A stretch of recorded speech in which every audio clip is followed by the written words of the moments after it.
Welcome back to the DII Nation Podcast, ladies and gentlemen. I'm your host, Wayne Cavadi, and joining me, as always, is the unparalleled Bethany Bowman. We hope you had a Merry Christmas, enjoyed a nice little break, but now it's back to business. This is a nice little 3-week span where we can actually breathe as D2 beat reporters, right? The fall season is complete. Baseball and softball really won't turn it up for a few more weeks, and we could focus on some basketball. So let's flip it over to a former collegiate basketball player herself, the great Bethany Bowman. Welcome back, partner.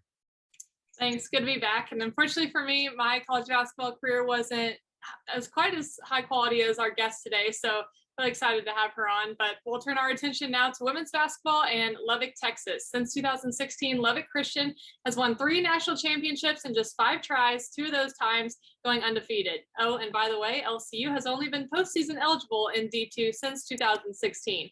So joining us today is one of the leaders of the 2-time defending champions, Allie Schulte. Welcome to the nation, Allie. Thank you. Thanks for having me. Yeah, we're glad we're here. But, before we jumped on, we told you, this is your rest time, the few little rest days you have in this crazy season. So we appreciate you jumping on with us. But, whenever we have these student athletes on the show, we like to start at the beginning because we find that makes the most sense. Your SID, Chris Du, told us that your high school team won 24 state titles. And looking at your bio and seeing all those MVPs you earned, we were able to figure out you're a large part of that. So obviously there were eyes on you. What was the recruiting process like, and how did you wind up at Lubbock Christian? Well, to be honest, I didn't really think about college basketball at all. But I'm related to Nicole Hampton, who was on the first national championship team. So I knew about LCU. But I just never really thought about playing in college. And then Coach Gomez and the assistant at the time came to a practice, and that day my high school coach was like, LCU coaches are going to be watching practice today. And I was like, okay, why? And they told me after practice they liked what they saw.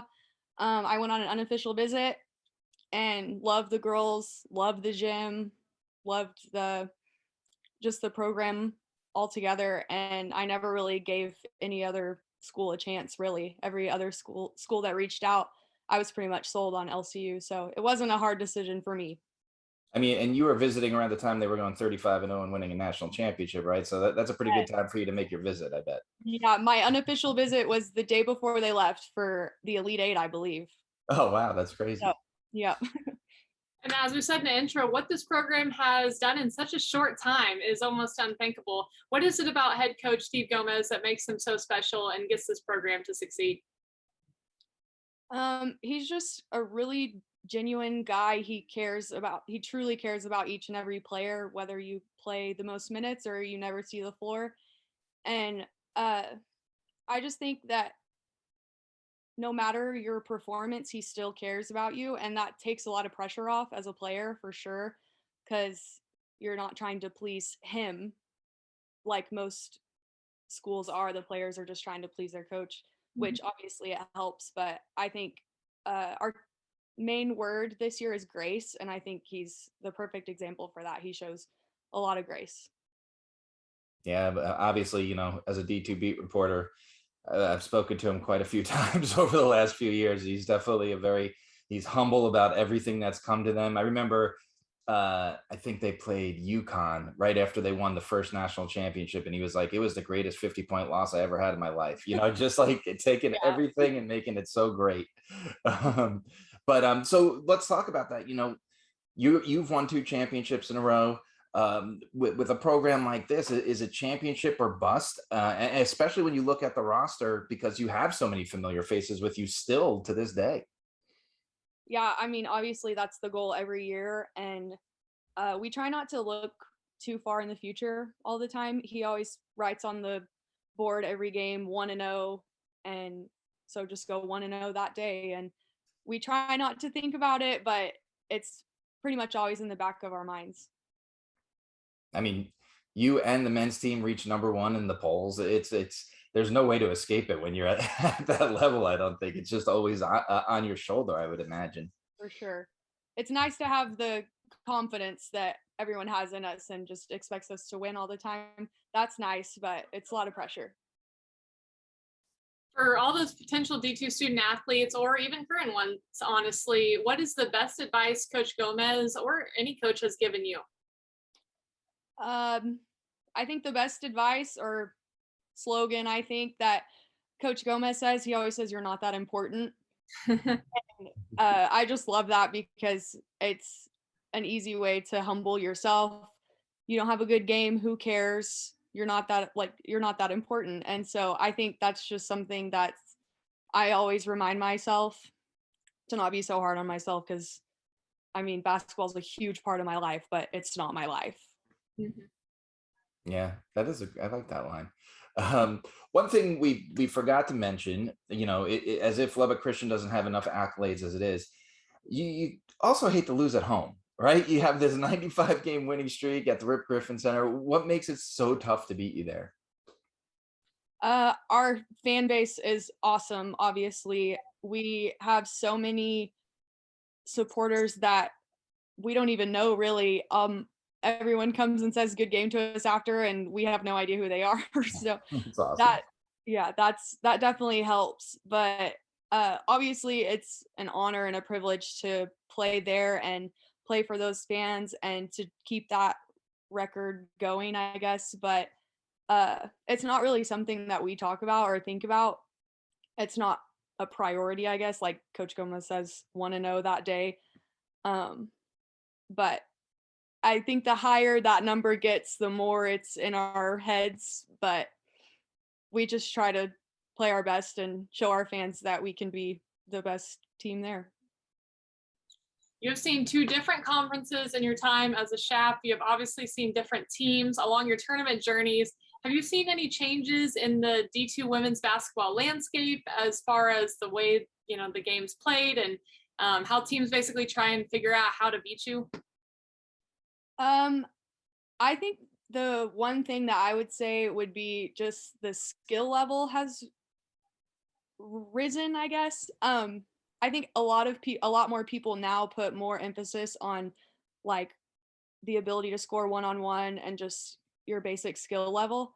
And I've seen more and more teams have that, but I've also seen the loss of fundamentals, I would say, and that's something that we base our whole program around. We're not none of us are going to be more athletic than the team that we're playing. But so I think that's a reason why we're so successful, is because we're extremely fundamental. But I would say that would be the biggest change that I've seen. Yeah. And, what sticks out to you the most about being a D2 student athlete? I was one myself, and, the answer has been pretty across the board and universal for a lot of the people we've had on the show, wouldn't you say, Wayne? But what is it for you, Allie, that makes D2 so special? I would just say it's the perfect balance between basketball and your life. You still have a life other than basketball. Your breaks are a little longer. You get your summers. This year for Christmas, we had, I think, like 11 days, which was crazy. And most D1s are like 4, if even. And so I just think it's the perfect balance, and it's still enough to keep you going, keep you motivated. Yeah, for sure. Well done so far, Allie, but now is when the real fun begins. Okay. It's time for the D2 Nation hot seat. So hopefully you're ready. Yes. Bethany, let's get it started. Okay, we'll start off pretty easy, like usual. What's your favorite basketball team, and who's your favorite player? Basketball team, I guess I'd say the Lakers. I'm a LeBron fan, so anywhere he is. Yeah, so you've had to switch up the teams a couple times over the years. Oh yeah. Okay, rank these in order of addiction. Ready? Twitter, Snapchat, TikTok, Instagram. Snapchat, TikTok, Instagram, Twitter. Really? It's been back and forth between Snapchat and TikTok. It seems like it goes back and forth, but those are definitely the two dominating trends. Is there like an artist or a page that you watch a lot on any of those, that you're addicted to on any of those platforms? Or is it like LeBron? TikTok, I would say it's just this random girl named Bethany. She's just really funny. Nice. I like it. Do you follow LeBron on TikTok? He does like the Taco Tuesday stuff. Yes. Is that TikTok or Twitter? I don't know. Something but that was really funny last year, I thought. I love that. I actually got a shirt that said Taco Tuesday with LeBron. So. Nice. Yeah. What is, switching gears a little bit here, what is your biggest fear? Oh, my biggest fear. I honestly don't really have any. I would say drowning. That is a good one. Yeah. I hate flying. It's my and I have to do it so much for my job. Oh, I hate it. So this one, we've had a wide array of answers to this. Some people have been kind of called out because their teammates didn't realize what was going on in their headphones. So what do you listen to pregame to get pumped up before the action starts? My go-to song is Cinderella Man by Eminem. I like it. I know Eminem. Yeah. A little throwback, but gets me going. So Yeah. If you had the choice of having the ability to fly or to be invisible, which would you choose? Invisible. Okay. Why is that? I don't know. I like to prank people, so I think that would be a good way to do that. That would be a great way. We got to get you invisible, and we got to get your Snapchat camera set up, and we're just going to prank people.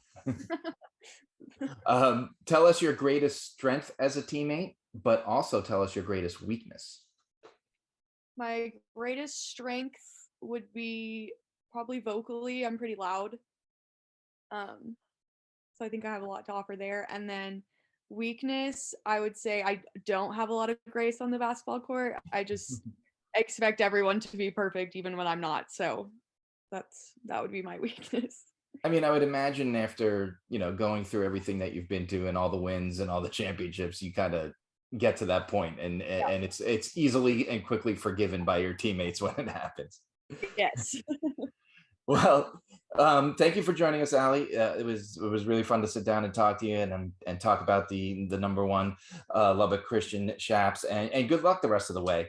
And remember, D2 Nation, we're on Spotify, Apple Podcasts, Google Podcasts, YouTube, and just about anywhere else you want to listen. Give us a follow. Have a happy new year, and we'll see you next week on the D2 Nation.